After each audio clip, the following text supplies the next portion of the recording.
next session is on biotechnology, an important discipline because it provides insights into the future of healthcare around the world, and one area that is particularly important to Hebrew University. To lead the discussion, it's my pleasure to welcome Rebecca Spalding, and she will introduce her panelists.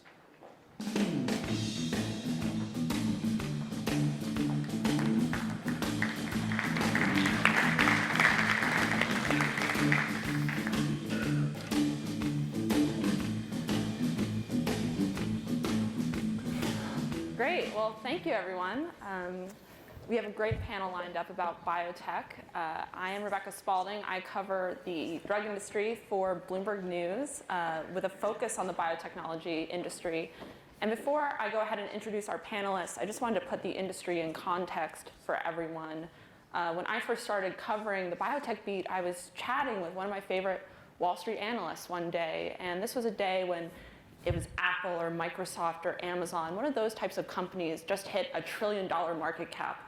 Huge landmark, the biggest, most read story on Bloomberg.com. And I was chatting with this analyst, and he said, you know, if you add up all the market values of the hundreds of biotech companies that are listed on the NASDAQ Biotech Index, their combined market caps are about $1 trillion. Now, what do you think is going to 10 trillion over the next 10 years, 20 years? Do you think it's more likely that Apple or Microsoft becomes a $10 trillion company? Or do you think it's more likely that the entire drug industry grows by 10x? They're, of course, not mutually exclusive, luckily. But I think that just gives a context for how far this industry has come and yet how poised for growth it is. So to help us understand why that is, we have some great panelists lined up. To my left is Tom Lee. He's the executive chairman of One Medical Group. Then we have Yaakov Nemayas, founding director of the Grass Center for Bioengineering at the Hebrew University. Then we have Stephanie Serrata, chief business officer of RTW Investments. And then finally, we have Jeffrey Vince, chair of biomedical engineering at the Cleveland Clinic. Thank you all for being with us. Thanks for the invite. So to get us started, I was hoping you could tell us more about each of your backgrounds because they are so varied. But within the context of how do you see biotechnology changing the healthcare industry today? Tom, let's start with you. Sure. I'm probably the most orthogonal to this panel, but I represent probably the clinical lens and or the tech and innovation lens. My prior background is mostly in healthcare entrepreneurship, a digital health company called Hippocrates, a tech-enabled service business called One Medical, and I'm working on a new business called Galileo. And I think, my relevance maybe is translation, right? There's an amazing amount of innovation and research in the scientific arena. How does that translate to actual patient care? And we're trying to design for complexity and then make it much more simple for end users to kind of understand the complexity. So that's probably the lens I can provide to this. It's obviously an exciting era within the biotech arena, and we've got some great people here. Great. So I'll try to keep it short as well. So I am a chemical engineer by training. I studied at the Technion, and I have another degree in biology, and throughout my career I've been trying to really integrate technology and biology in a physiological setting. It has been very exciting to see how technology grows and adapts, and the tools that we have today are simply not comparable to what we had about a decade ago. But I think we are really standing at a cusp of a major revolution. We've been talking about AI, right? And we're talking about AI for the morning session. And it seems to me that we're only, at least in healthcare, only picking up the low-hanging fruit right now. There's a lot of applications out there. Definitely we can do a lot in radiology. We can do a lot of, histology, pathology. But to get this technology out into the real world, into drug development, then we need a new generation of tools. So this is going to be an exciting time for people who are doing synergy and engineering, I think, in healthcare. My background is a little different. I actually started out thinking I was going to become a journalist. And after I went to Columbia Journalism School, I realized that while words can be very powerful, it's also perhaps even more powerful if you can put money behind your words. And so I did the second sort of most popular career choice for a budding humanitarian. I became an investment banker. And through the course of working at Lehman Brothers in M&A and doing a number of things, I ended up meeting Dr. Rod Wong, who founded RTW about a decade ago. And his idea was that he was going to take his knowledge as a doctor, but applying that by looking at every innovation that is happening today. And if you think about how recent things have progressed, the first genome was sequenced in 2001. It cost the US government $3 billion to do. It cost Celera Genomics $300 million to do. Today, that same thing can be done by any lab for less than $1,000. And so that has unleashed this incredible amount of productivity. And I think that we play, at RTW Investments, we play a really special role in bringing forward a lot of incredibly promising assets that need to be shepherded once they're discovered and once they get out of academia, to actually then be further developed, go through regulatory, and then make their way into the hands of patients. So it's a pretty exciting place to be. I'm Jeff Vince. I am also an engineer. I understood from a very early age that translational research is really where I wanted to be. And when I was taking my classes in engineering school, I looked at some of the technologies that are in automotives. Look at the cars. You heard this morning some of the technology that's being implemented now in vehicles. And if you look at the aerospace industry, there's wonderful technological advances. But if you look at medicine, we are about 10 years behind automotive. There's more intelligence in your car transmission than there is in a medical robot. And I think there's a phenomenal opportunity to really make a leap forward in bringing technologies which exist right now into the medical community. I think nanotechnology, which is one that Kobe and I work on, is in paint, it's in clothes, it's in makeup, but it's really in its infancy when you look at medicine. So I think looking at how we translate technologies which may exist in other fields and bring them through to the really important medical market, that's what I'm really interested in. Now, let's start there, because that was really surprising to me that, believe it or not, a lot of really promising research is still in labs or in academic journals across universities across the world. And you would think that companies would be lining up to fund, turn that research into medicines for people, and that's just simply not the case. So can you walk us through how research becomes a company, a drug, what that journey really is and what it takes? Let's start with you. So that is actually, it depends very much on what the technology is.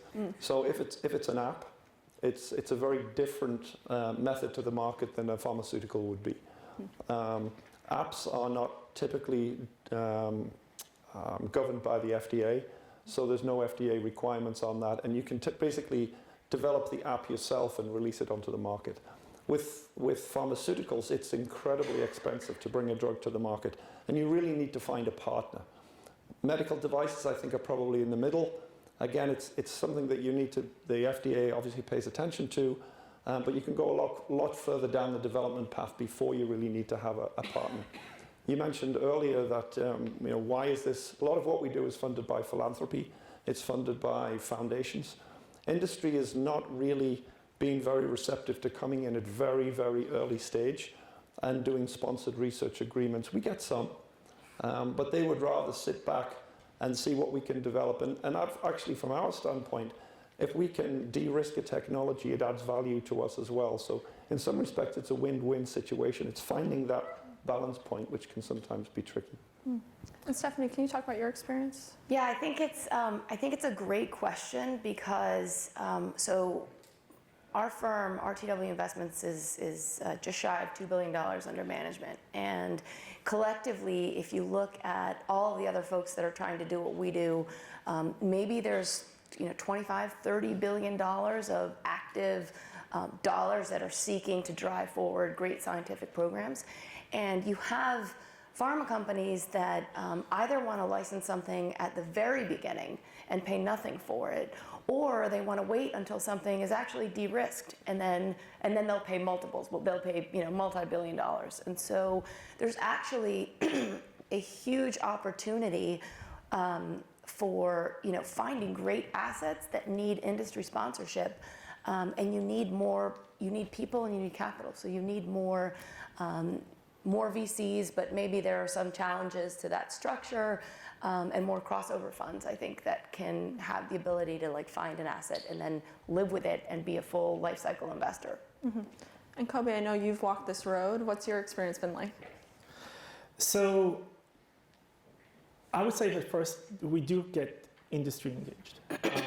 So at the Hebrew University of Jerusalem, we have, for example, a program sponsored for the last 5 years from Boston Scientific, and it's a biodesign program where we take clinicians and put them together with engineering and MBA fellows, and essentially spin off startup companies in the medical device region. Now, these medical devices are really, relatively short time to the market. The risk is not that big. 3 to 4 years, you can have something in the market, and you already have something from a program that started in 2013. But the issue is really twofold, I think. There's still a gap because we are really picking up the low-hanging fruit. On one side, you have, mega funding for biology and basic research in health. But that's really has been focused on genetics and cell biology. This is why we have cell therapy. This is why we have stem cell research. This is why we have CRISPR. On the other hand, the amount of funding that at a government level we've been providing for engineering is a fraction of that. So we don't, the NSF is a fraction of the NIH in the US. So this means that we don't have the tools. So a medical robot is much stupider than your car. And it's beyond that, because if you want to build and take advantage of everything that happened in computer science, suddenly we don't really have the tools to do that. We have this massive disconnect. We have, databases only on genetics, so we can apply computational biology. But when we want to integrate user experience, physician experience, we simply don't have the tools. It's like, well, think about Mobileye in the 1900s, on a steam-driven car. Not going to work. Something has to happen to the technology to get the infrastructure up there so we can take advantage of it and de-risk it to the point where, VCs and companies are going to be interested in actually pushing this forward.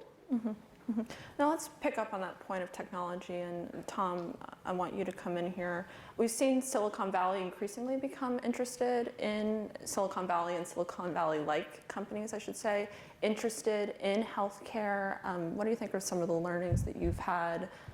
We've seen some hits, some misses. What would you say, Tom? Yeah, no, I think it's related, which is there's all this great science and understanding, very little translation. You see a lot of new capital coming in from tech entrepreneurs trying to figure out that translational layer and hitting the same kind of walls. At the end of the day, we don't have an innovation market because the economics are not incenting innovation, right? Most of healthcare is funded by third parties on a piecemeal basis. That doesn't create the right economic incentives for organizations to kind of create that airspace for true R&D and what I call value innovation, which is kind of what the market should be doing, but it's not. It's really kind of unit price innovation. And so there's very little interest in taking that capital lead to generate that return. So I think that's one of the aspects of the constraints on translation. The other is the reality it's a trade industry. It's docs that control most of the industry.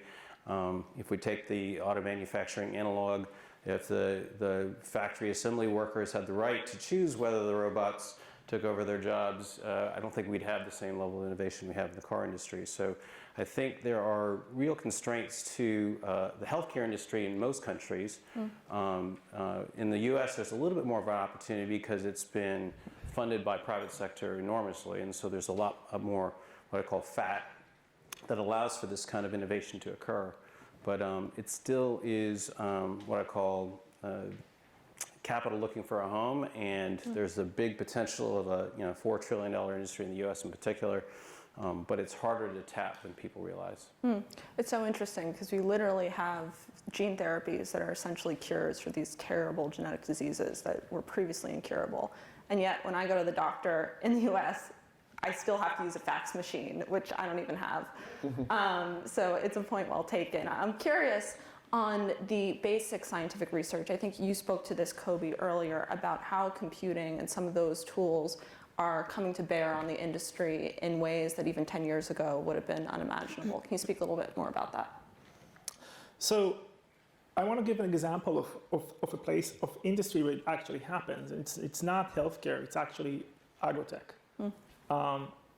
We have technology that matured and tools that have matured to a point in agriculture technology that now every farmer is, that is want to compete can actually use satellite imaging, drones to actually look at the field.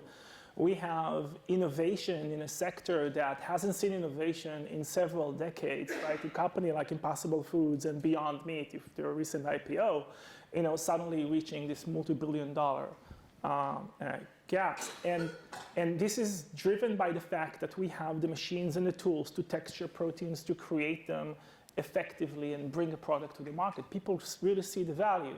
In our case, companies like Future Meat Technologies, we're pushed by, industrial manufacturing of cultured of cells to the point where we can actually put bioreactors that can grow chicken or beef.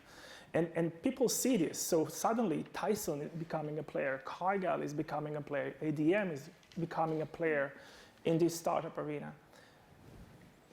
This is happening, and it will happen in healthcare the second that the infrastructure is there, right? If you can't have an app store before you have an iPhone. The first iPhones, need to be there. So there is instruments that need to be there. In drug development specifically, we're talking about human on chip. We're talking about integrating sensors in biology. We're talking about having smart robotics to actually do basic cell biology that we don't have today. Biology today is stupid. We're standing with pipettes and doing images on a microscope, and it can be a lot smarter than this. Now, Jeffrey, I wanted to bring you in. I know that you were at the Cleveland Clinic. You left to join the industry. You sold a company and came back. And so I'm curious what kind of learnings you brought from that experience that you're now bringing to bear in the Cleveland Clinic and your collaborations around the world. Yeah, there's a lot of similarities between industry, and there's a huge differences between academia and industry. So back in the early 90s, I developed a technology when I was at the Cleveland Clinic, it's a catheter-based technology which can tell where the cholesterol is in your heart. We licensed it to a company in San Diego, and in 2005, I left the Cleveland Clinic to go and run the R&D and the clinical trials group of Volcano. The company is called Volcano Corporation. We got FDA clearance in 2006, and the company went on the NASDAQ in 2006.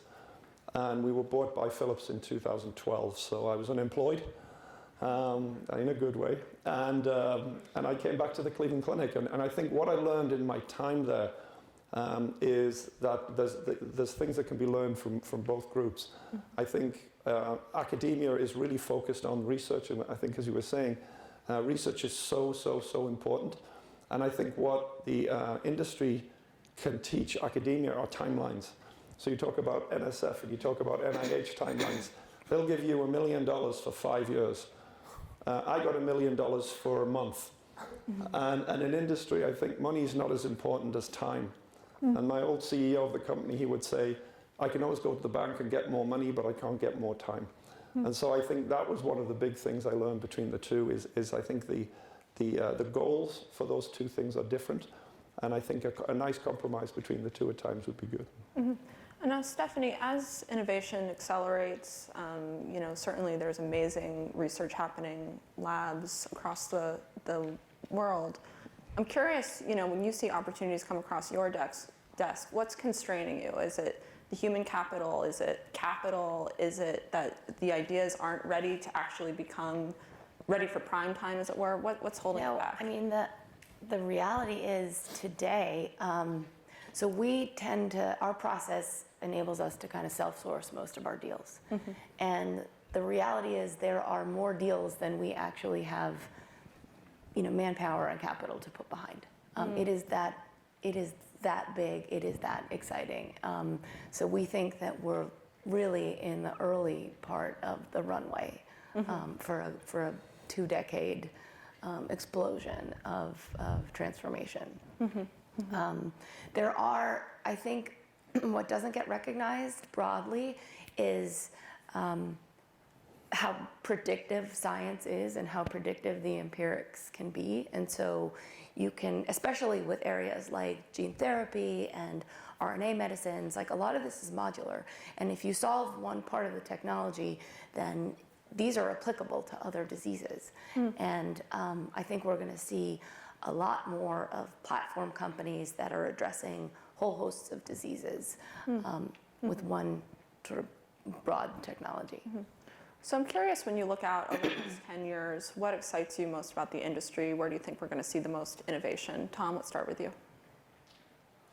It's an interesting question because there's almost 2 frontiers. I think the scientific side is the most exciting from when I look at it, from the biologic side and just the innovation on the engineering side. I think there's enough there just to be just awed by what's going to be happening in the labs. I think the disappointing side will be the translation of how does it actually affect your actual life as an individual and consumer. I think that's unfortunately the critical path item. And so I think that's going to be the slower piece of it, but there will be some new innovative models out there. But but the net of it is I think we're pretty poised for this compounding of factors to really transform the industry as a whole over 10 years. And I think the individual side will become a little bit more relevant 10 years from now. And Kobe, what excites you? You look out across the industry. There's a lot of things that excite me, but I actually think that adoptions are going to be a lot faster than we think. So if right now it takes about a decade and $2.6 billion to bring a single drug to the market, I think in the next 5 years it's going to be less than a third of that. And I think that it's going to be driven by a new understanding of biology and some of the tools that are emerging from nanotechnology, microfluidics. On our side, we're integrating sensors into biology to the point where we can actually extract information and understand how organs talk to each other and how they communicate with drugs. And I think this is really transformative technology. Now, the second that you have the applications, the second that you have the tools, adoption is fast. You can think about what happened to the smartphone, right? How fast did everybody here have a smartphone? In 2 years. Everybody moved from a regular, flip phone to a smartphone. It was that fast. And I think the same can happen in drug development and this in the pharmaceutical industry. The second that you actually build a smartphone they can use, then the apps will go nuts. Then you can do everything that we can imagine doing on a self-driving car. Think about a self-driving drug. Right? We can make it, and we can make it happen fast because adoption is very, very fast today. So the future is very exciting in my mind, and I think 5-10 years from now we're going to look at a very different field than we are right now. Stephanie, what has you excited? I mean, I'm so excited at the if you think about the drugs that we all grew up with in the last 30 years, you had some big advancements like small molecules, and the new technologies are able to actually get right inside the cell and dramatically transform the lives of patients with diseases and disabilities with ease, with efficacy. And so there's this huge kind of personalized treatment that is really going to transform patients. Just to play devil's advocate, I would say population health. So, if you think about, we work a lot with the military, and the pilots that we talk to, the commanders, they say, we plug a plane in when it lands, we get 2 million data points from that plane. When the pilot gets out, we say, how do you feel? He says, okay. We get 1 from the pilot, we get 2 million from the plane. So if you think about all the data, when you go for a physical, all that data that goes into your health chart, your electronic medical record, we're now actually doing data mining to go through and look for trends in certain populations. So rather than just treating you as an individual, which is still very important, we also know what other diseases or what other phenotypes that you may have as an individual, which may or may not be expressed. And so we can treat really you as part of a greater population as well as an individual. The computational power required to do that is enormous. And I think, to the discussion earlier, couldn't have happened 20 years ago. Now it can. And I think we're going to see some exciting changes in population health. Well, wonderful. Well, thank you all for being with us. It was a great panel, and thank you again. Thank you.